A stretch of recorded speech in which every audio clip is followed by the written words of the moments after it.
Dr. Mabud, in your testimony, you highlight how price gouging further up in the supply chain can force small businesses to pass on price increases to the consumer due to higher production or other input costs. Can you go into the additional details on how this practice disproportionately hurts smaller businesses?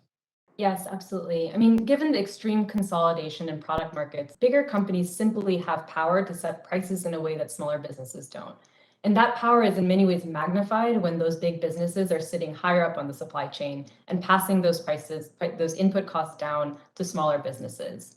You know, the owner of Country Fresh Farm Markets, a local grocery store in Cincinnati, confirmed that he was being able to force to sacrifice his own margins entirely because of the prices that big businesses like Procter and Gamble are setting.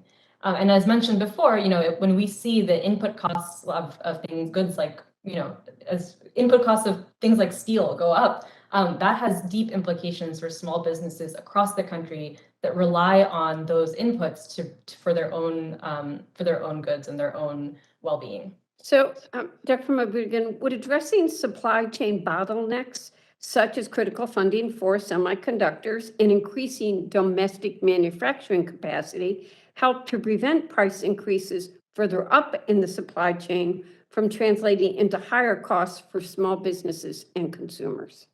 Short answer is yes. We are living in a world where we've turned our supply chains over to big corporations. They have really maximized short-term returns. These companies have essentially carved away at our supply chains until what we're left with right now is this brittle knife edge system. And so small businesses are completely at the mercy of a system that can be thrown out of whack by something as simple as a storm halfway across the world or a COVID outbreak in a factory. So investing in our supply chain, ensuring that we have redundancy and domestic capacity for key pieces of our supply chain will help ease bottlenecks and create a more predictable and reliable system for small businesses, which sets them up for success.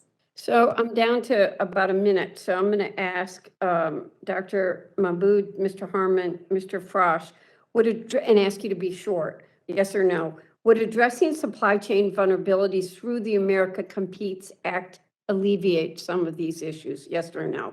Start with Dr. Mabud. Yes, it would alleviate some of these pressures.